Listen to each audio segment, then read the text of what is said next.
تو نحمد و نصلی علی رسول الکریم، اما بعد فاعوذ باللہ من الشیطان الرجیم، بسم اللہ الرحمن الرحیم۔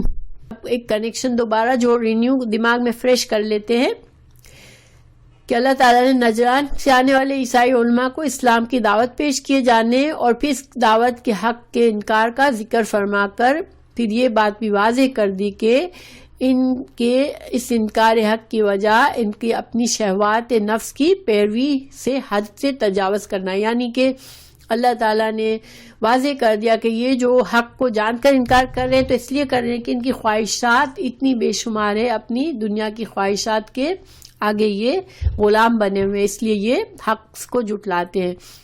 پھر انسانوں میں فطری طور پر دنیا کی چیزوں کی خواہشات کی محبت رکھی گئی ہے اور اس سے مقصود انسانوں کی آزمائش بھی ہے اور یہ دنیا کے معاشرتی نظام کو چلانے کا ایک ذریعہ بھی ہے۔ ظاہری بات ہے بغیر خواہشات کے انسان درویش بن جاتے سارے، پھر مگر اللہ کے فرمانبردار بندے اپنی خواہشات کے اصول میں اللہ کے قائم کی ہوئی حدود کی سے تجاوز نہیں کرتے اور کبھی خواہشات سے مغلوب ہو کر گناہ کر بیٹھتے ہیں تو فوراً اللہ سے اپنے ایمان کا اقرار کرتے ہوئے مغفرت طلب کرتے ہیں۔ اللہ تعالیٰ سے پچھلی آیت میں 5 ایسی صفات بھی بتائی جس میں اللہ کو جن کو اپنا کر مسلمان اپنے نفس کی خواہش پرستی سے بچ سکتا ہے۔ وہ کیا ہے جیسے ہم نے پڑھا کہ جو سچے ہیں، صابرین، صادقین، استغفار کرنے والے اور قناعت کرنے والے اور سحری کے وقت اٹھ کے اللہ سے مغفرت کرنے والے کی دعا مانگنے والے، تو ان سب کو اللہ تعالیٰ نے یہ خواہش ہمیں یہ صفات بھی بتا دی۔ پھر جب انسان جس کو اللہ نے ایک عارضی اختیار دیا ہے جب وہ اپنی خواہش کے حصول میں اللہ کے حدود سے تجاوز کرنے کی کوشش کرتا ہے تو وہ اللہ کے اس عدل اور قسط کو بگاڑنے کی کوشش کرتا ہے۔ اللہ تعالیٰ طاقت رکھتا ہے ایسے نافرمانوں کو سزا دے، کیونکہ اللہ نے یہ دنیا میں ایک کائنات کا عدل اور قسط کے ساتھ قائم کیا ہے۔ ٹھیک ہے، آپ دیکھتے ہیں کہ کائنات کی چیزیں، سورج ہے، چاند ہے، ستارے ہیں، وہ سب ایک قانون سے چلتے ہیں، وہ ایک عدل سے چلتے ہیں، اللہ کے حکم سے وہ تجاوز نہیں کرتے۔ اسی طرح اللہ نے اسلام میں جو قوانین دیے ہیں وہ دوسروں کے حقوق کی، اللہ کے حق ادا کرنا، بندوں کے حق ادا کرنا، وہ ہمیں وہ چیزیں سکھاتے ہیں جس سے دنیا میں انصاف قائم ہو۔ اور جو انسان اللہ کی حدود سے آگے بڑھتا ہے اس سے کیا ہوتا ہے کہ اللہ کے عدل کا انصاف خراب ہوتا ہے، اللہ کے عدل دنیا میں خراب ہوتا ہے، جس کو اللہ تعالیٰ پسند نہیں فرماتے۔ تو اگلی آیت میں ہمیں اللہ تعالیٰ نے اپنے عدل کے بارے میں بتایا کہ اللہ تعالیٰ، فرشتے، اہل علم اس بات کی گواہی دیتے ہیں کہ اللہ کے سوا کوئی معبود نہیں اور وہ عدل کو قائم رکھنے والا ہے، اس غالب اور حکمت والے کے سوا کوئی عبادت کے لائق نہیں۔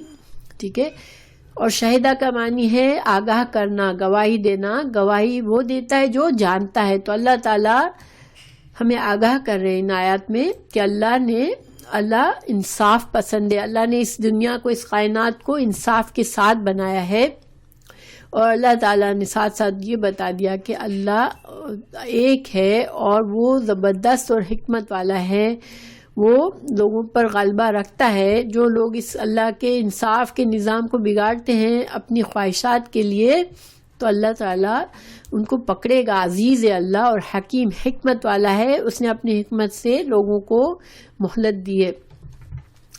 پھر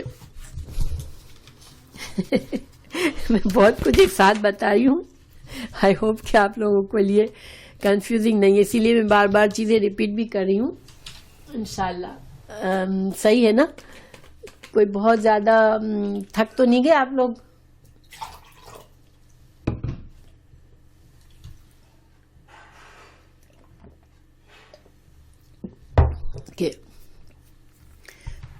تو یہاں پر اللہ نے 2 چیزوں کی گواہی دی اس آیت میں، ایک اللہ کی توحید یعنی اللہ ایک ہے، اور دوسرا اللہ قائم بالقسط ہے۔ تو اس آیت میں گواہی کے معنی کیا ہے؟ آگاہ کرنا ہے۔ اللہ تعالیٰ یہاں اپنی توحید اور قائم بالقسط کے دلائل نہیں پیش کیے، اللہ نے صرف ہمیں آگاہ کیا ہے، ٹھیک ہے، دلائل نہیں دیے، لیکن قرآن میں اور جگہوں پر، کئی جگہوں پر دلائل دیے ہیں اللہ نے کہ اللہ نے ہمیں بتایا کہ اللہ کی کائنات کا پورا نظام اگر ہم غور کریں تو وہ عدل کے ساتھ بنا ہے، چاند سورج ستارے، اور اس کی دلائل قرآن میں اللہ نے سورہ یاسین میں بھی لکھ دیا ہے کہ نہ سورج کے بس میں ہے کہ وہ چاند کو جا پکڑے اور نہ رات دن میں سبقت لے جاتا ہے، یہ سب اپنے اپنے مدار میں تیر رہے ہیں۔ تو گویا ایک عدل کے ساتھ اللہ نے کائنات کی ہر چیز گواہی دیتی ہے کہ اللہ کا نظام عدل پر ہے۔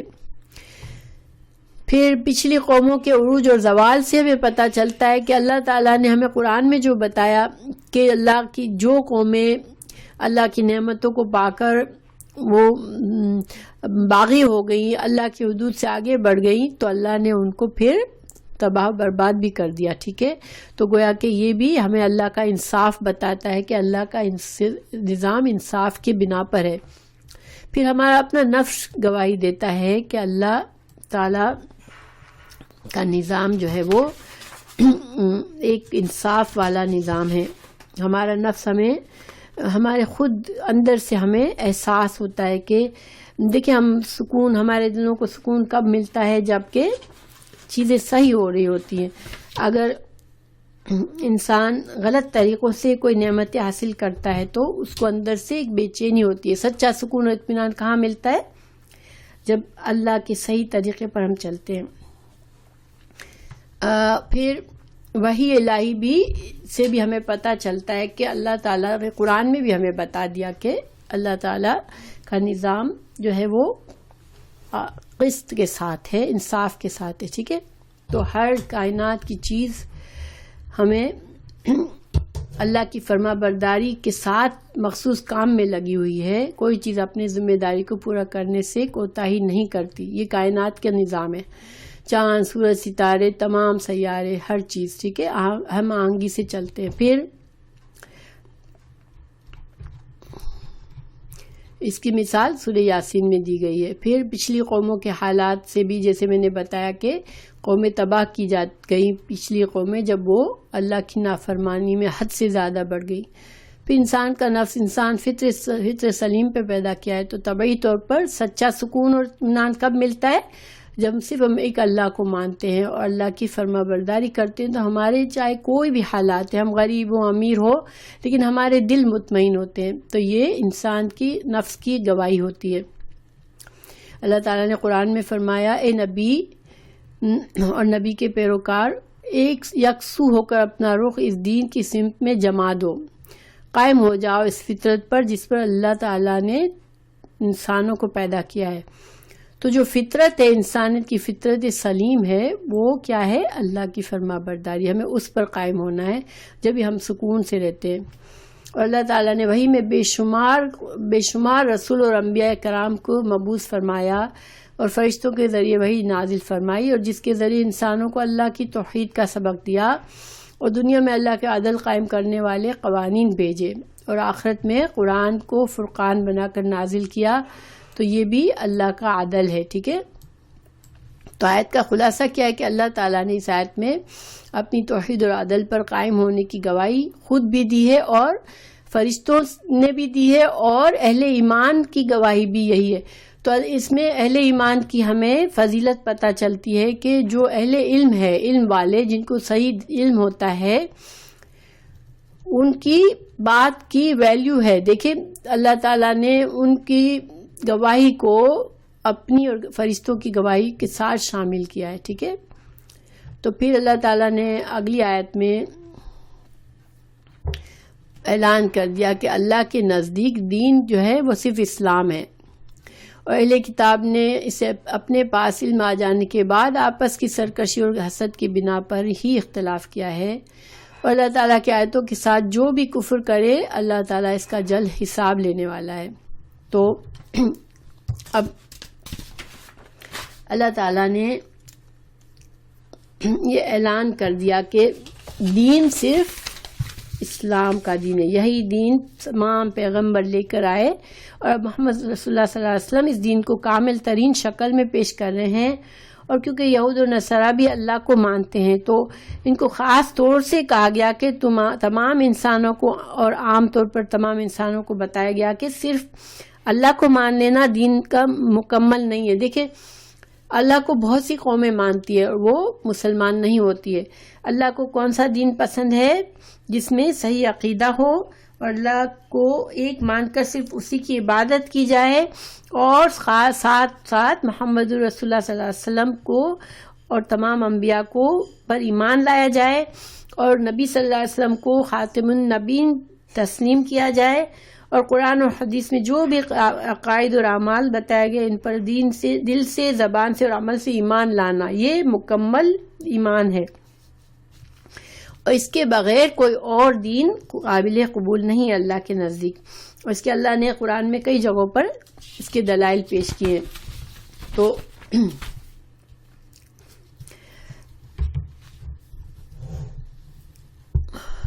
آج جو ہے مسلمان علماء بڑی تعداد جو ہے وہ غلط مقاصد کے لیے وہ غلط طریقے بدعات کو رواج دیتے ہیں اور غلط دین پر چلے جاتے ہیں، لیکن اللہ کا صحیح دین جو ہے وہ صرف قرآن اور حدیث سے ثابت ہوتا ہے. ٹھیک ہے. پھر اللہ تعالیٰ نے بتا دیا آیت نمبر 20 میں کہ اگر پھر بھی سارے دلائل اب واضح کر دیے گئے، اگر پھر بھی یہ آپ سے جھگڑتے ہیں اور آپ کہہ دیں کہ میں اور میرے تابع داروں نے اللہ تعالیٰ کے سامنے اپنا سر تسلیم خم کر دیا ہے، اور اہل کتاب سے اور ان ان پڑھ لوگوں سے کہہ دیجئے کہ کیا تم بھی اطاعت کرتے ہو؟ بس اگر یہ بھی تابع دار بن جائیں تو یقیناً ہدایت والے ہیں، اور اگر یہ روگردانی کرے تو پھر آپ پر صرف پہنچا دینا ہے. اللہ بندوں کو خوب دیکھ بھال رہا ہے. تو اب جو ہے آخر میں دیکھیں ابھی تک سارے دلائل جو سورہ آل عمران میں آئے وہ حق کو بتانے والے تھے، اور ان علماء کو جو آئے ہوئے تھے عیسائی علماء ان کو سب کچھ سچ بتایا گیا اور ہمارے لیے بھی ہے. اور اگر اس کے باوجود کوئی دین کو صحیح دین کو قبول نہیں کرتا تو پھر آپ صلی اللہ علیہ وسلم پر صرف پہنچا دینا تھا. ان کی ذمہ داری کسی کو زبردستی ایمان میں لانے کی نہیں تھی. اور جو لوگ اللہ تعالیٰ کی آیتوں سے کفر کرتے ہیں اور ناحق نبیوں کو قتل کر دیتے ہیں، اور جو لوگ عدل و انصاف کی بات کہیں انہیں بھی قتل کر ڈالتے ہیں، جو لوگ یعنی کہ ان سے اگر کوئی عدل کی بات کرتا ہے تو وہ ان کو بھی قتل کر دیتے ہیں، تو اے نبی انہیں دردناک عذاب کی خبر دے دے. یہ جو خصوصیات بتائی گئیں یہ جو ہے یہود اور نصارہ نے اپنائی کہ نہ صرف وہ اللہ کے انبیاء کو نہیں مانتے تھے بلکہ یہودیوں نے کئی انبیاء کو قتل کیا، حضرت عیسیٰ کو صلیب پر چڑھانے کی اسکیم کی، اور جو بھی ان کو اچھی بات بتاتا تھا، عدل کی بات بتاتا تھا، وہ ان کو قتل کے در پہ ہو جاتے تھے. تو اللہ تعالیٰ نے ان کو سخت وارننگ دے دی کہ یہ ایسے لوگ ہیں کہ ان کے اعمال دنیا میں آخرت میں غارت ہیں اور ان کا کوئی مددگار نہیں ہے. اگر انہوں نے کچھ بڑے کام کیے بھی کہ ہم تو بڑے نیک لوگ ہیں، کیونکہ ان کو اپنا فرنٹ رکھنا پڑتا تھا کہ ہم بڑے دیندار لوگ ہیں، تو وہ کچھ اپنی طرف سے جن کو نیک کام سمجھتے تھے وہ کرتے بھی تھے تاکہ لوگ ان کو دیندار سمجھے، مگر اللہ کے نزدیک ان کے نیک کاموں کی کوئی اہمیت نہیں ہے اگر ان کا ایمان سچا نہیں ہے. تو اگر آج ہم غور کریں تو اس آیت میں دیکھیں، ایک تو یہ کہ غور و فکر سے ہمیں پتہ چلتا ہے کہ ایک دھمکی بھی ہے، ناراضگی کا اظہار بھی ہے، جو وفد نجران کی دعوت اسلام کو پورے دلائل کے ساتھ پیش کیے جانے کے بعد بھی عیسائی علماء نے اس دعوت کو قبول نہیں کیا. وہ جو وفد آیا تھا انہوں نے قبول نہیں کیا تھا. ٹھیک ہے. اور اس زمانے کے یہود اور نصارہ نے جنہوں نے آپ کی مخالفت کی، اگر ان کو ہم دیکھیں تو انہوں نے اپنے تو خرابی کی، ٹھیک ہے، اپنا مستقبل اپنا آخرت کو خراب کیا، لیکن ان کے پیچھے کتنے لوگ گمراہ ہوئے کہ آج تک کی نسلیں ان کی عیسائی اور یہودی جو بنے ہوئے ہیں ان کو پتہ نہیں کہ ان کے جو اس وقت کے علماء تھے اگر وہ حق کو جانتے تھے پھر بھی مانا نہیں، اگر وہ مان لیتے تو آج یہ سارا ایک ہی دین ہوتا، کوئی یہودی نہ ہوتا، کوئی عیسائی نہ ہوتا. لیکن انہوں نے خود بھی گمراہ ہوئے اور لوگوں کو بھی کیا. اور آج مسلمانوں کو بھی اگر ہم دیکھتے ہیں تو ہماری اکثریت جو حال ہے وہ اہل کتاب سے کچھ زیادہ مختلف نہیں ہے. آج مسلمان اتنے ہی دین پر خوش ہیں جو باپ دادا نے دے دیا یا اپنے ماحول سے مل گیا. آج لوگ بہت زیادہ غور و فکر کر کے صحیح دین کو سیکھنا نہیں چاہتے، نہ قرآن سیکھنے اور سمجھنے کی ضرورت کو سمجھتے ہیں.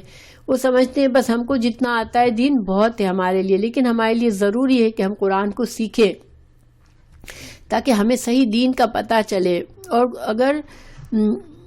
اگر ہم قرآن سے آج جڑتے بھی ہیں تو صرف اتنا کہ چلو تھوڑا سا اجر کما لو، تھوڑی تلاوت کر لو، تھوڑا بہت اچھی بات سن لو اور بس، باقی عمل میں ہم نہیں لاتے. ہم کو اس قرآن کی آیات کو پڑھ کر، اس کو سیکھ کر، اس پر اپنے آپ کو اس آئینے میں ڈھالنا ہے، ہمیں وہ بننا ہے جو اللہ تعالی ہمیں چاہتا ہے. تو قرآن اللہ نے فرقان بنا کر نازل فرمایا. یہ انسانیت کو اللہ کے قائم کیے ہوئے عدل اور انصاف کے مطابق ہم کو زندگی گزارنے کا سبق دینے کے لیے نازل ہوا ہے. جب تک ہم اس کو سیکھیں گے نہیں، اس کی آیات کو سمجھیں گے نہیں، اس پر عمل نہیں کریں گے، تو ہم وہ کام نہیں کر رہے جو اللہ ہمیں چاہتا ہے ہم سے. اللہ تعالیٰ ہم سب کو ہدایت عطا فرمائے کہ ہم قرآن کو سیکھیں اور اپنی زندگیوں میں اس کی تعلیمات کا آئینہ سے سنواریں تاکہ اللہ کی رضا حاصل کر سکے اور دنیا اور آخرت کی کامیابی حاصل ہو. اللہ تعالیٰ ہمیں ہماری اصلاح فرما دے، آمین. بس اب آخر میں خلاصہ پورے آج کے سبق کا کیا ہے کہ ہماری زندگی با مقصد ہے. اللہ نے ایک مقصد سے ہمیں پیدا کیا ہے اور یہ زندگی مختصر سی ہے. اس میں جو بھی وقت ہے ہمارے پاس، جو صحت ہے، جو نعمتیں ہیں، یہ دنیا کا سامان ہے، ٹھیک ہے. اور ان کے ذریعے ہم صرف ایک پاکیزہ زندگی گزارنے کی کوشش کریں، لیکن اپنی نعمتوں کو استعمال کر کے اللہ کی رضا حاصل کرنے کی کوشش کریں تو اب ہم صحیح ہیں. اور جب اس کی دنیا کی مہلت ہماری ختم ہو تو ہم اپنے رب سے اس طرح ملاقات کریں کہ ہمارا رب ہم سے راضی ہو اور اس کو ہمیشہ کی جنت نصیب ہو. دیکھیے، جب تک ہمارا مقصد اللہ کی رضامندی نہیں ہوگا، جب تک ہم قرآن کو اس طرح نہیں سیکھیں گے کہ اللہ ہم سے راضی ہو جائے، ہم قرآن کو اپنی زندگی میں نہیں لائیں گے، جب تک ہم اپنا مقصد پورا نہیں کر رہے. اللہ نے ہمیں اس مقصد سے بنایا ہے، مگر ہم اس دنیا کی چیزوں کو زیادہ ترجیح دیتے ہیں. ہمارا زیادہ وقت اپنی دنیا کو سنوارنے اور سمیٹنے میں گزر جاتا ہے، مگر دنیا کے مقابلے میں آخرت بڑی لمبی اور ہمیشہ کی زندگی ہے. اور یہاں پر ہم صرف امتحان کی خاطر آئے ہیں. تو اللہ سبحانہ تعالیٰ ہمیں توفیق دے کہ ہم اپنی خواہشات، جو دیکھیں خواہشات تو سمندر کی طرح ہے، ایک پوری ہوئی پھر دوسری آئی، دوسری پوری ہوئی تیسری آئی. ہمیں اپنی خواہشات کو چیک رکھنا ہے اور ہمیں اللہ کی رضا کے مطابق زندگی گزارنی ہے، جس کے لیے ہمیں قرآن کا علم چاہیے. تو اللہ تعالیٰ ہمیں قرآن اور حدیث کا علم عطا کرے اور ہمیں اس دنیا کی اس وقت مختصر سے وقت کو صحیح استعمال کرنے کی توفیق عطا کرے. اللہ تعالیٰ ہمارے اندر وہ خصوصیات پیدا کر دے، صبر کرنے والے، سچ بولنے والے، قناعت کرنے والے، انفاق فی سبیل اللہ کرنے والے اور استغفار کرنے والے بنا دے ہمیں، تاکہ ہم اپنی آخرت کو سنوار لیں، ہم اپنا محاسبہ کرنے والے بن جائیں انشاءاللہ، کہ ہم اپنی چیک رکھیں اپنی غلطیوں پر، اپنے گناہوں پر اور اپنی خواہشات کو ہم اللہ کی مرضی کے مطابق پورا کرنے والے بنیں انشاءاللہ. اللہم اجعلنا من الصابرین والصادقین والقانتین والمنفقین والمستغفرین بالاسحار. اللہم اغفر لنا وارحمنا آتنا فی الدنیا حسنۃ وفی الآخرۃ حسنۃ وقنا عذاب النار. آمین.